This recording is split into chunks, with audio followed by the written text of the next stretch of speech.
welcome back to BioNexus Health Podcast series. Today, we'll be discussing traumatic brain injury, reactivated Lyme disease, new Lyme disease, mold biotoxin illness. We'll be speaking with Cindy from Arizona, and Cindy is an absolutely amazing lady. She's been through so much in life. She has had a lot of medical complications. Cindy is one of the bravest, well-spoken, and a complete trooper when it comes to taking good care of herself, doing phenomenal research, getting the best of treatments, and overall kind of hanging in there.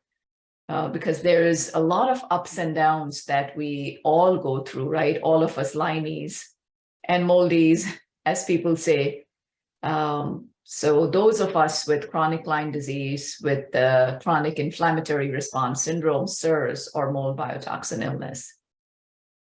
But there is a pretty happy ending.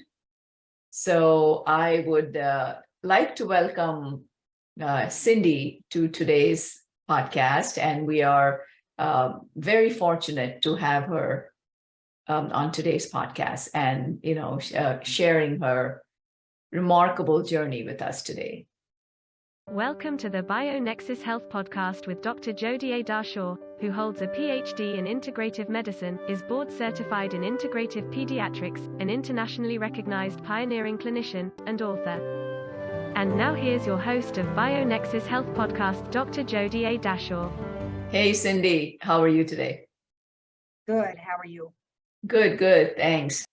Fantastic journey. I mean, it's been arduous. It's been a very slow recovery that you've had, but you stuck with it. You're just one of the bravest people I've met. You're absolutely amazing, I think, as your physician, I'm saying that, but well, thank you. Sometimes I don't feel that way, but yes, no, it's your journey's been,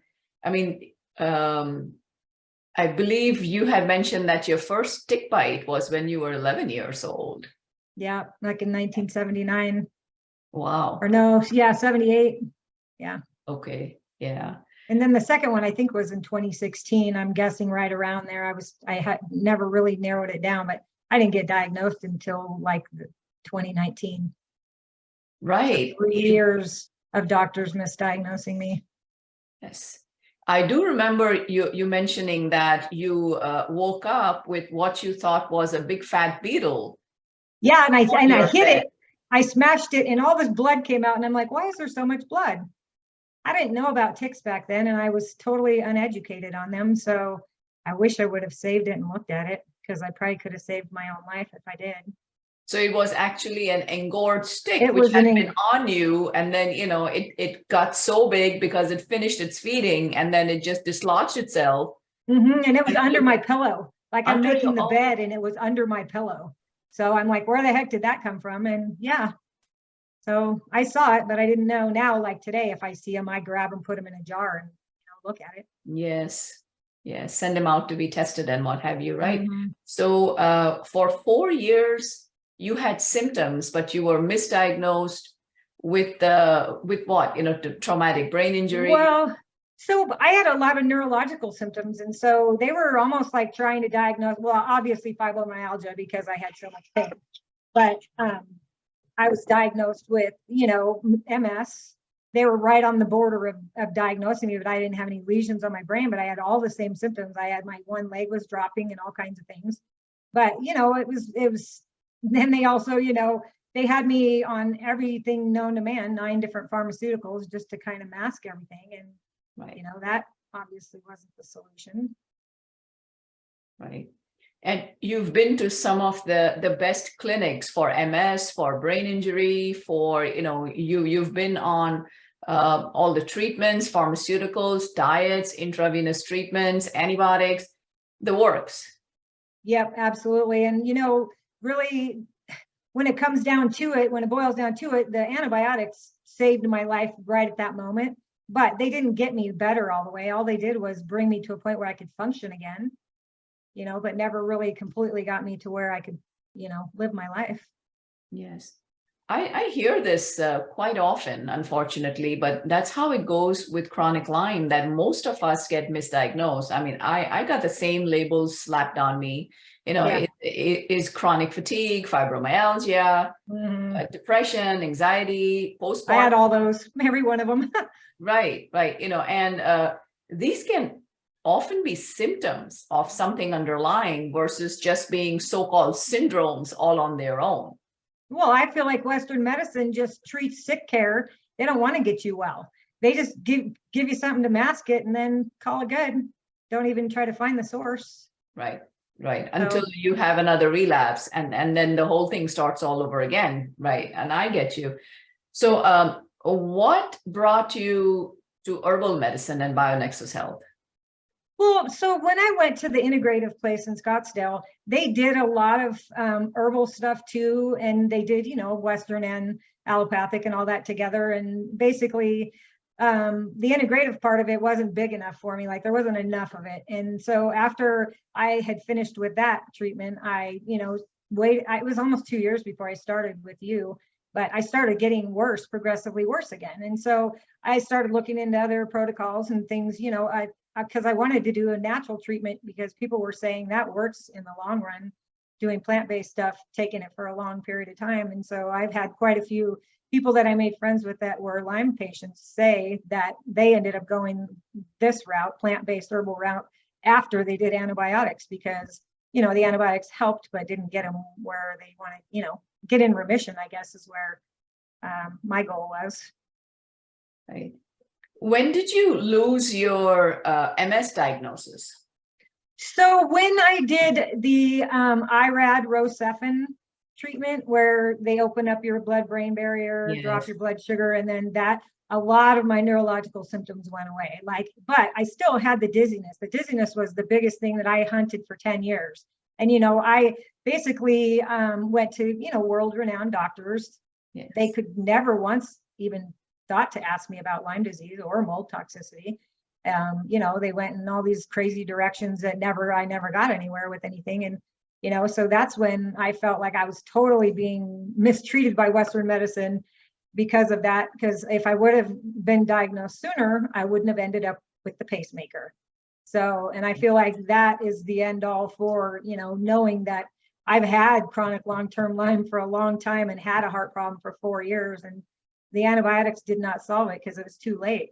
I mean, I already had permanent damage apparently. So yes, yeah, IV Rocephin helping you. It's one of the early treatments that is used for tick-borne infections. So where did you? I didn't know if you wanted me to. Did you want me to mention the place that I went? Because I didn't know if you wanted me to. No. Okay. Where did I? No, sorry. I was going to ask you, where were you exposed to mold? So I bought a townhouse about 10 years ago, and the house before I bought this one had mold in it, and the house before that one had mold in it. And I was aware both of them were both rentals because I had been in the middle of my divorce and all that. And so they had, halfway fixed the leaks and the mold and whatever, and never really did it correctly. And then when I moved in this townhome, found out there was a roof leak and that there was mold in the attic. And so I was getting worse and worse when I was here the first, 2 years. I got the second tick bite here. And so, I was being exposed to mold at the same time and the tick bite. And so I basically started my journey in 2017, took my breast implants out to try to help my immune system. Also to get rid of all the heavy metal toxicity from the breast implants and try not to feed all of everything that was, all the bugs. And then, 2018, my gallbladder, Lyme disease took my gallbladder, and then, finally got diagnosed at the end and started getting treatment in 2019. In 2019, yes. The thing with the mold exposure is chronic inflammation, as you know, right? Chronic inflammatory response syndrome. So infections love inflammation. So people who think they are going into remission with chronic Lyme, they have relapses because infections will come right back up if there is still chronic systemic inflammation in the body. And, it's important also to understand that mold illness, as well as Lyme disease, they affect multiple organ systems, just like we've seen with you. I mean, when you had treatment that opened up the blood-brain barrier and your brain was treated from the infections. Additionally, you had your vertigo, you had your cardiac symptoms, POTS. Now, all of these ultimately you ended up with the pacemaker, but the pacemaker was a great addition because it really solved a lot of problems for you, didn't it? You recently had a pacemaker put in. Yeah, and I'll go back to the pacemaker conversation, but I just wanted to talk about the fact that they were saying I was getting early dementia. So that was one thing that was starting to happen just before I did the treatment. Like I totally couldn't remember anything. And I've always had a great memory, and it was terrible at that point. I kind of felt like I was going, and of course the bacteria in your brain makes you look like you have it. Yes, it does. It almost sounds like medical gaslighting in a way. Oh yeah, no, I totally felt that way. I still do to this day, just did, a month ago with my pacemaker. So back to the pacemaker, I didn't realize how many things were connected to that because, I have had symptoms for 4 years. The cardiologist dismissed me, basically said, oh, you seem like you're doing fine. And then finally I went back and I said, hey, I want you to test me. They put the Holter monitor on. 5 days of the Holter monitor, found 100 heart block episodes in those 5 days. 100 heart block 100 in 5 days. And so I was having panic attack, cortisol release, anxiety, feeling like panic during the day when I was driving. I would wake up in the middle of the night feeling panicked.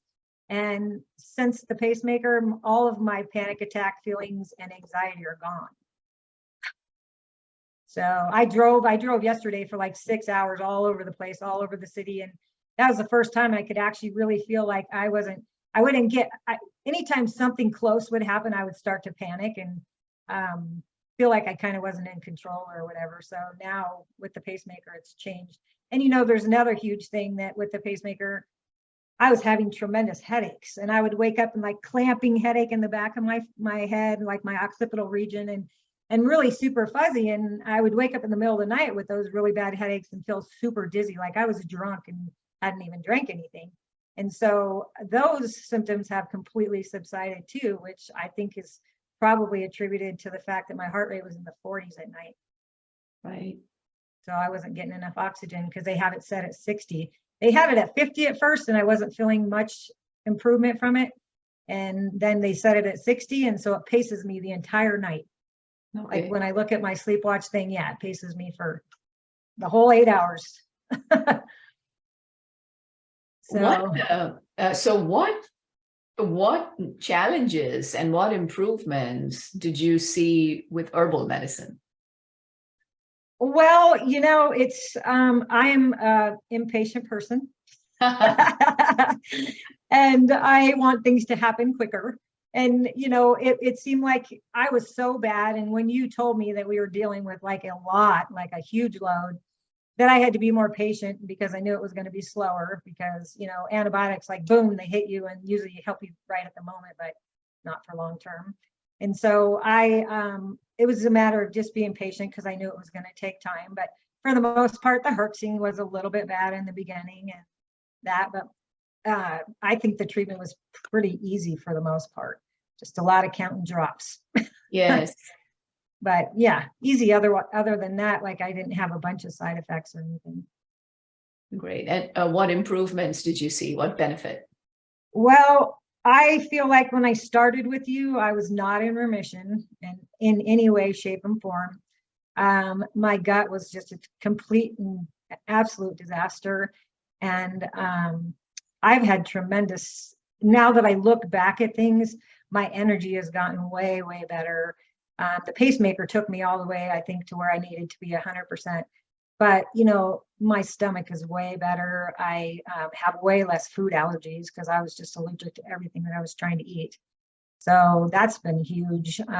My headaches, because my headaches were the biggest thing, I think, when I first started seeing you. I had them constantly. And I only maybe get one once every couple of weeks now. How's your sleep? That's funny that you asked, because it was getting better before the pacemaker, but not all the way better. And I still had some pretty crazy rough nights because I had central sleep apnea, which found out later on after the pacemaker that it was all caused by my AV block. So all my symptoms for the sleep apnea have gone away. And, the biggest one was I would wake myself up and then have panic and wake up in the middle of the night and not know why I was panicking. And so that's huge. And so I think, probably just the medication or just the plant-based stuff itself probably got me to like 60% better of sleeping. And then the pacemaker's gotten me probably to like 85%. So With your sleep. Yeah, way, way better. And I'm only usually awake about an hour in the middle of the night instead of 3 hours because my stomach would keep me awake in the middle of the night. That's great. That's really good to hear. People with mold, chronic Lyme have a lot of complaints of sleep apnea because we know that mycotoxins, mold toxins can target the lungs. We also know that co-infections that come with Lyme disease, like Babesia, they can target the lungs, right? We also know that parasites, which are opportunistic infections or, additionally cystic form of Lyme. So, these can all be factors which can impact sleep apnea in patients with mold and Lyme. One of the other co-infections is Mycoplasma pneumonia. And then the one other thing that you mentioned was cardiac issues, AV block in your instance. And all of these are not even looked into. They're not looked You have sleep apnea, here's a CPAP machine, and that's it. I've told 3 of my friends recently to get tested for mycoplasma. They all have asthma because I have a friend that got treated for mycoplasma and her asthma went away. So I had it. My numbers were super low when they tested me though. And so they didn't treat me at the facility I was in. So, but Babesia, I had three strains of it, I believe. Yes. So it was kind of the beast, I think, in the beginning. And then Bartonella, I think turns out it's a little more hardcore than the Borrelia. For me anyways, because I had 3 strains of Bartonella too. Yes, 3 Babesia, 3 Bartonella. Yes, Bartonella. And 3 Borrelias. So 3 strains of all of them, which is fully loaded. Yep. And then, Ehrlichiosis, Rickettsia, Rocky Mountain spotted fever. I had every single bacteria you could possibly get from a tick bite. Yes. Yeah, the first tick bite where you had the tick attached to your head, I believe you said, right? When you were both of them were on my head, I believe, because Yes. That's what having lots of hair does for you. So I always put my hair back in a ponytail and put a hat on anytime I'm going out in the forest ever again for the rest of my life, because it makes it harder for them to get in your hair. Correct. So that's the life I'm living, and long pants when I'm in the forest. Yes. Yeah. I mean, you can still do whatever you want to do. I mean, going out there, going on hikes, going in the woods, taking walks, being in nature. You just have to exercise due caution. Same, with most of us. You wear a hat or a cap, and you don't sit under a tree, right? Right. Because I used to sit under trees for shade, and I'm like thinking now, I'm all like, I don't want to go under a tree, but I have lost my fear of it a lot more, because that's another thing since the pacemaker that I was and this, I think from the beginning of when you started treating me to now, I was very, very afraid of everything. And I was still in a huge fear of just the unknown of getting reinfected and all that. And especially mold too, like that's a panic thing for me still. If I see mold somewhere that I instantly tiny bit panic. But for the most part, I feel like that this treatment protocol has gotten me out of that whole feeling of fear.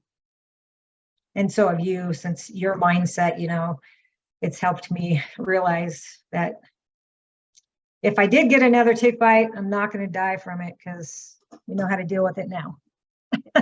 Exactly. Yes. No, you're not. That's true. Many people feel empowered, as we should, myself included, knowing that, we don't need to go back to heavy duty pharmaceuticals and the side effects and what have you.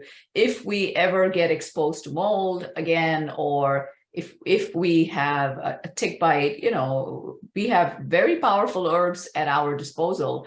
Plant-based medicine seems to do the exact same job, if not better, because plant-based medicine goes deeper into the tissues and cells. And it just clears everything out. That's the reason why sometimes people have heavier die-off or Herxheimer reactions from plant-based medicines, right? I'll have people come to me, hey, I've done IV therapy, I've done antibiotics for a couple of years now for my chronic Lyme. I've done heavy pharmaceuticals for SIRS. So yeah, bring it on. You're going to give me a little binder. You're going to give me a couple herbs. So, and then 2 drops. And I have someone who is like 6'2", 185, 200 pounds. Like, oh my God, I'm in bed. I can't move. So I have to tell you, I was on 9 pharmaceuticals and I'm off every one of them. You're off every one. Awesome. Every one of them. All I take is hormones and thyroid medication, and those are all bioidentical. And so nothing else at all, which is amazing. Because I was on antidepressants, anti-anxiety, proton pump inhibitors. I mean, everything known to man that's terrible for you, I was on. Yeah, and we managed to get you off everything, just the basic bioidenticals, which is okay, which of course, is a necessity often for people with chronic Lyme and biotoxin illness as well. Good. Well, what a few years you had. I'm glad you are where you are today, at feeling so much better in full remission. I don't know if we even talked about how extreme I was, because that's something that people should know. Like, yes, they basically diagnosed me with late stage neuro Lyme disease, and he basically told me that I had the highest count of pathogen count that he has had in any patient. And he was very, very perplexed as to why and how I was even functioning, walking, functioning normally, or any of that sort, because with somebody with such a high pathogen count, usually, and I was 93 pounds and I was pretty close to death. Most people don't make it. They just give up because, it's pretty brutal. And I'm definitely a strong fighter. So I wasn't going to give up. And I'm glad that I found you, because I felt disappointed in the original treatment that, I was so hopeful that I was going to get in remission from that. And I kind of felt like I was in the beginning, and then it came right back, like, probably 6 months. Yes. Yeah. Now your mold labs numbers are down. I mean, you already knew that you had a lot of infections to deal with, which could, resurface at any time. And then we found more in your gut. Yeah. And the other crazy thing, my mycotoxin test, we should talk about that. My original one, I think, is it mycophenolic acid, was at 9,000. Yes. That's insane. Like, the doctor was like, I've never seen a mycotoxin that high in my life. And he said, oh, that's the one they give to patients to suppress their immune system when they get an organ transplant. My friend that just got an organ transplant's on that. So that was like probably the biggest problem of all, suppressing my immune system and then letting it all take over. Yes. You had extremes in most of your labs, if not all. Yes, your numbers were very high. And you're right. It's very important to let people watching know this, that, with plant-based medicine, you can bring the numbers down. I see that all the time, Cindy. I'm glad you saw that as well. In all age groups. I've right now, currently, the youngest I'm seeing is 7 months from California. Yeah. The oldest I'm seeing is, interestingly enough, 84, also, no, from Hawaii, actually. Oh, okay. The oldest patient. And, every other age in between those two. We'll be having newborns soon. I have one that are born congenitally with it, or with Lyme disease, or we are autism? hoping not. We are hoping not. She did start preconception with me, because her older son the first child has autism. Okay. So she started, so we did everything we could, genetics, MTHFR, balance her out, detoxification, identification of all triggers. So she went into her family planning pretty much clean. Yeah. So we're expecting, a Lyme and mold baby on the way, and hopefully, I'm hopeful that it's the baby, he or she, we don't know yet, is going to be pretty clear of both, because mom was pretty clear. So that would be Okay. interesting. But I've had Lyme babies before where mom has, started with me in the middle of the pregnancy, where we couldn't really do a whole lot with herbs because everything is informed consent at that time, right? Mhm. No one's going to touch you. Your immune system is beautiful during pregnancy. It's ramped up. It's handling everything. But we have to be ready once the baby is delivered to make sure that the baby is fine. And once the immune system comes back to normal, the mom can crash. Yeah. With Lyme again. So that is something that I've had to deal with, several times with clients, but I'm kind of used to that. And we have been able to help moms. That's amazing. I'm glad you can actually catch it young, or when they're young, so they don't end up in the situation like I was. Yes. Yeah. Extreme. You did. Yes. From, I wish it was caught, you were given some kind of treatment, even at 11 years of age. And because I don't really know how many bacteria I got from that, and if I passed it on to my children. I did get my son tested, and he tested positive for Babesia. So I know I transferred some stuff to him because I didn't have the second tick bite before I had him. So we treated him, and he seems a lot better because he was having a lot of symptoms from it. So a lot of anxiety and sweating, and he was having a lot of he was not sleeping when he was young, from like 16 to 18, really bad insomnia. And so after we treated him, he's stopped his night sweats and he's sleeping way better. So I'm assuming they probably do have it. And at some point, it's going to need to be tested. And hopefully it doesn't come to the surface too soon. My daughter's 30 and my son's 26. So, okay. And they're both healthy at this point, but other than the treatment for my son. Yeah, fingers crossed, they should be okay if they've both been treated. But yes, it's important to educate them about mold to make sure that oh yeah, my daughter actually had her house partially flooded. So I was all over the remediation company. I went there. I basically was the person directing the situation. You're going to cut the drywall here. You're going to do that. You're going to remove that. You're going to scrub that. You're going to spray that. I did. I was basically the person directing the mold because I said, yeah, you can do it, but I'm going to be there.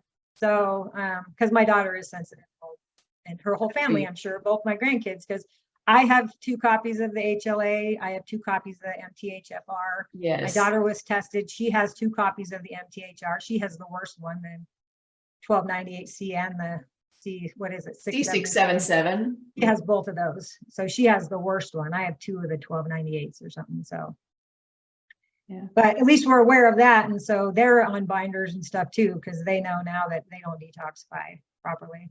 Good. Okay. Yeah. Well, awesome. I hope and pray that your journey to wellness just continues with an upward graph from now on. Yeah. And I plan to be an advocate and totally,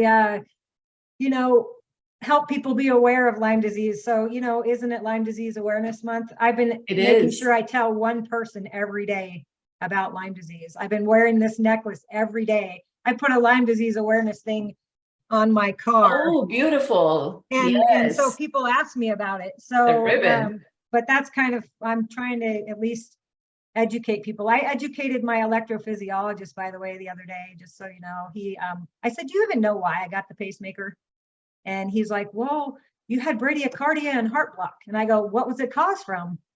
And then he said, well, I think in here, I go, does it even say Lyme disease anywhere in my record? And he goes, well, in this one part, I go, I want it in the main area, and I would like you to start typing. So I had him type in Lyme disease and and I explained the whole thing to him, and I made him put it in my medical record. And then I said, you should educate. I brought him a pamphlet about Lyme carditis and said, you should educate everybody in this clinic about it. Because the one PA, she was the only one, and she said, oh yeah, rickettsiosis or rickettsia or however you say it, it can cause that. She didn't even really know about Borrelia, which is scary. Right. So, and then I told him about the whole Lyme carditis lawsuit thing of the kid in Massachusetts, and that you guys should probably really, research all that stuff and cover your butts. And so he was nice about it, but you could tell he didn't want to listen to me. Yes, people get very comfortable doing what they do, day in and day out, pays the bills, maybe beyond paying the bills, and that's it. They don't want to know more. They have blinders on, they don't want to take on any major organizations. They're like, I'm fine doing what I'm doing. Yeah, but how about you're supposed to be helping people and saving people's lives?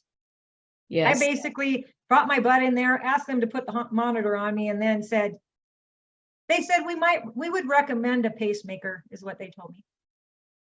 Not you should really have one immediately, because you could go to AV3 within weeks. Right. Because basically a Lyme patient can go from AV2 to A3 almost immediately. Yes, they can. I remember a 22-year-old mom was a physical therapist, and she brought her son to me, and her son was on the spectrum, but high functioning, pretty adamant. And the only reason why he agreed to see me was because I had a son on the spectrum. So that kind of, he said, all right, she knows what it's like, so I'll go see her. And we did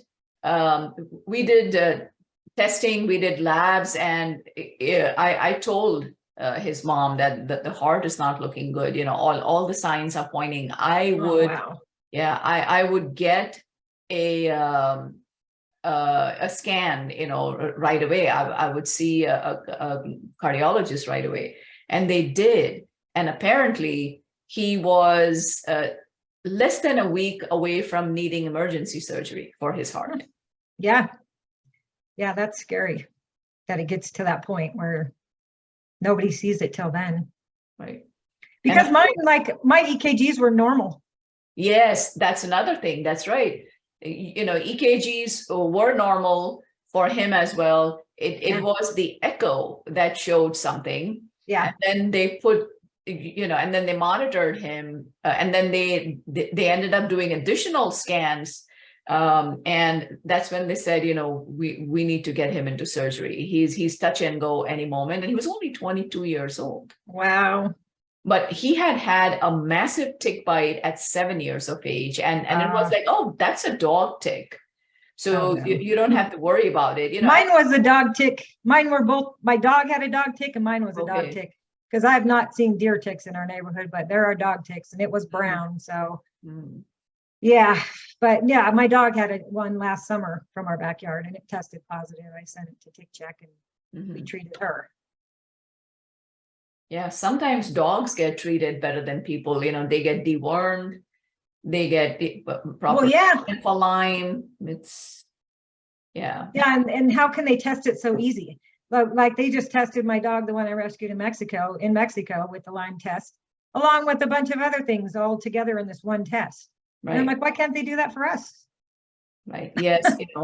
For humans, Lyme they want to keep us sick. Oh, yes. I just heard yesterday, well, I don't want to get into the powers that be, right? Yeah. But just yesterday I heard that the most natural medicines for thyroid have been put on the shelf now. Oh, really? So only the heavy duty, pharmaceutical drugs could be used for people with thyroid problems. So anyways, but I use compounded stuff from a compounded pharmacy. That is still possible. Yes. So if you have a smart endocrinologist who understands bioidenticals and is able to use compounded stuff, that's what I use as well. We are lucky that way. But common public, regular people who are just once again, without looking at root causes, are just generally diagnosed with Hashimoto's, with additional thyroid, low thyroid, hypo. I mean, these things don't just happen. Autoimmunity doesn't just happen. There is a root cause. Something causes it, yes. Right. Oh, you have MS. Like, but why? No, you just do. What does that even mean? Yeah, exactly. That happen? Why did my neurons go rogue? What happened? I don't have a family history. What happened?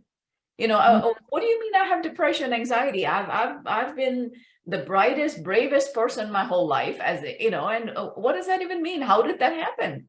Yeah, no, it's bizarre what it does to your brain too, because, we were just talking the other day about Lyme rage, and, that it puts you in a state where you're in fight and flight all the time. And so it's super easy to lose it super fast because you're already there. You just need something to trigger it. It's not like you have to build up. It's already built up. You just, and that's one thing that's pretty much gone away 100% for me. Your anger, aggression is down. I don't let anybody get me triggered anymore like I used to. So, which is amazing. Yeah. Wonderful. Especially in my line of work, because real estate can be a little stressful. Little. Yeah, just a little. Well, it was amazing having you here today, and I know it's going to help a lot of people. I mean, I've had such positive feedback that I started with just as almost as a public service, because so many families were asking me that can you have other patients talk about their journey, and is it even possible to heal using just herbs? I'm like, it's not just herbs, it's well, the other thing plant-based medicine we didn't talk about is that how you treat the entire body, like completely from top to bottom. And that's very rare. Most doctors don't even know how to do that. And so it all comes together and creates the situation I ended up in, right? All of this whole body problems that I had created the situation I ended up in, not just the Lyme and that.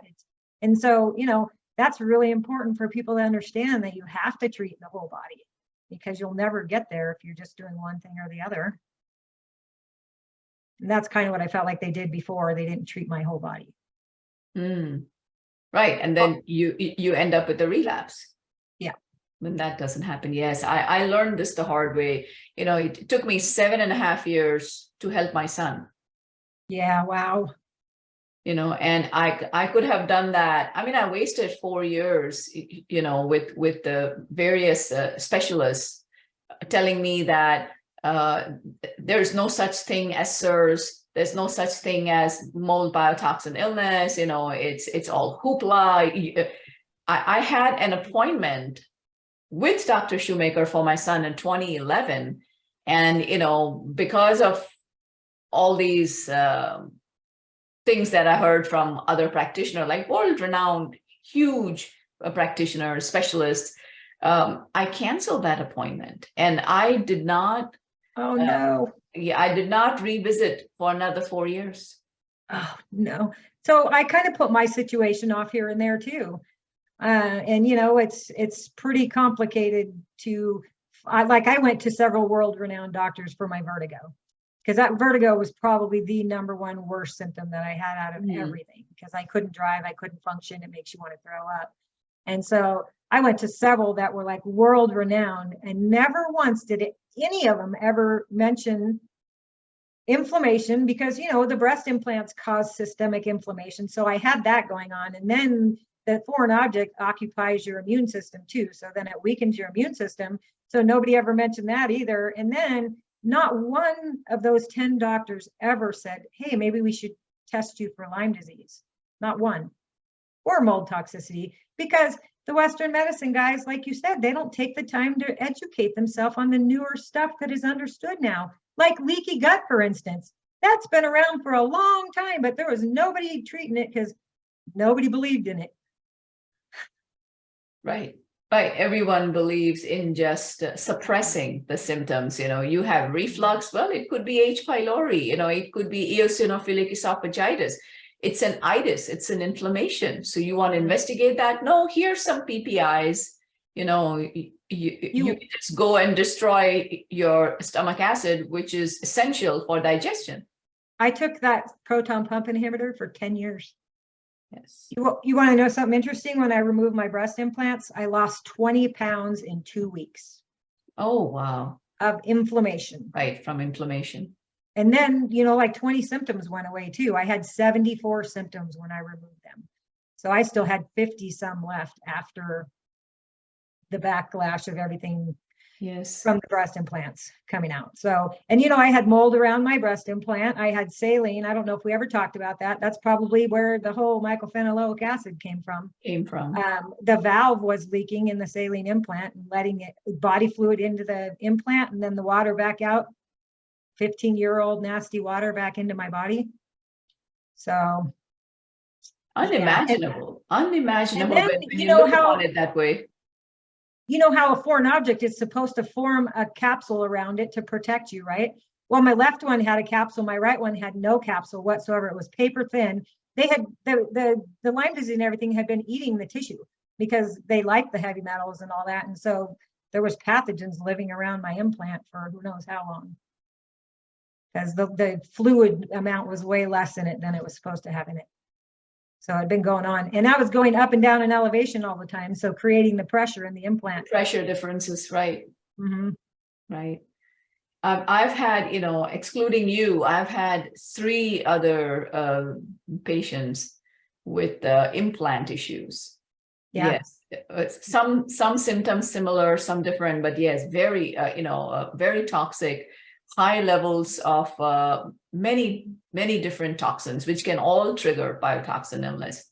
There's like 18 heavy metals in the shell of a saline implant, and I was toxic in 9 of them, like off the charts before I started chelation. And I did 3 rounds of chelation. That's very helpful too, because my lead numbers were off the chart. I owned an auto repair business forever.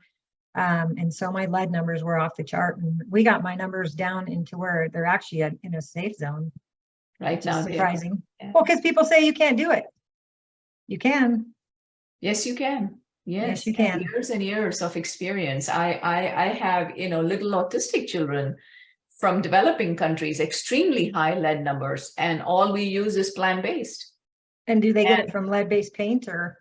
Yeah, developing countries, there are various sources, right? Toys and I don't think I don't know if there's lead paint so much anymore. Maybe there is. I haven't, but toys and what have you. So I guess, in a way, it is lead paint in the toys. Well, they stopped using lead-based paint on houses in 1978 when they realized. In the United States. I don't know if there's any kind of protocol in any other countries about it. Right. I'm not aware either. Yeah. I'm not aware either. I have, many clients with high lead, and we've been able to bring it down. No problem. You don't need to go in for intravenous chelation or do crazy chelation protocols. The thing is, you need to understand what are the, collaborating toxins, which have to be dealt with at the same time as heavy metals. And it's not always collaborating toxins. It could be collaborating microbes, like with heavy metals, one of the collaborating microbes could be yeast. It could be mold as well. So that has to be handled in the right way and almost at the same time, but you have to keep that balance. That is where knowing a person's genetics and coming up with a customized protocol for each patient is the key. That's where, and then you bring all of these collaborating microbes and toxins, all of them down together little by little, and then they stay down. Which that totally makes sense. It does, doesn't it? Yeah, that's why you need to be patient. Most people, when they see infection, they're like, let's go now. What do I Yeah. And I was never skeptical that it would not work because I had researched it for a while, and I actually found you on a YouTube video, believe it or not. Oh, right. Okay. Yes, ma'am. I think it was a TED Talk, maybe. Did you do a TED Talk? Okay. Yeah. A while back, I think. Yeah. Yeah. I've done I so think many that's talks, where I found honestly, you. I don't even remember too well. Maybe TEDx, if I recall. Yeah, TEDx. Maybe not. I don't know, but I'm glad you found me on YouTube. So now here you are. Yep, here I am and functioning pretty well. Beautiful. Well, thanks once again. Thank you so much for being here today. You're welcome. So that was Cindy's story. It was very moving, and I'm glad she was here today to share that with us. I mean, for a long time, she was going through so much. It was difficult for her to believe that she would make it through. I think she always believed that, though. Yeah. Even though the doctor said, we don't know if you're going to make it. There's heavy duty infections, but I think she always had faith. I'm glad she did, because, I'm glad I was able to meet her, and I had the honor of helping her on her journey to the point where today she is almost asymptomatic, in pretty decent remission at this point. Her treatment continues. She's on a maintenance protocol right now. She doesn't need a full heavy duty one at present. Good. So I hope Cindy's story has inspired a few of you listening. And that's it for this podcast. Be well, take good care of each other, keep smiling, always have faith. And I will see you at the next episode of BioNexus Health Podcast. Namaste. Thank you for joining Master Herbalist Dr. Jody A. Dashaw, Director of the BioNexus Health Clinic and BioNexus Herbals, on the BioNexus Health Podcast, where we explore and share information and stories about recovering and healing from chronic and environmental illnesses such as mold biotoxin illness, Lyme disease, autism spectrum disorder, fatigue, Crohn's and colitis, mast cell activation syndrome, PANS, and more. Please help us grow our message by subscribing to our podcast channel and sharing the podcast on your social networks. For more information, visit bionexushealth.com. Information within this video, audio, or text, collectively known as the podcast, has not been reviewed by the FDA. Nothing within the podcast is intended as or should be construed as medical advice. Information is for general informational and educational purposes only. Consumers of the podcast should consult with their healthcare practitioners for medical recommendations. Seek the advice of a qualified healthcare provider. Do not disregard the advice of a healthcare provider based on any information from the podcast. The information within the podcast may contain information concerning dietary supplements or over-the-counter products that are not drugged. Our dietary supplement products are not intended for use as a means to cure, treat, prevent, diagnose, or mitigate any disease or other medical or abnormal condition.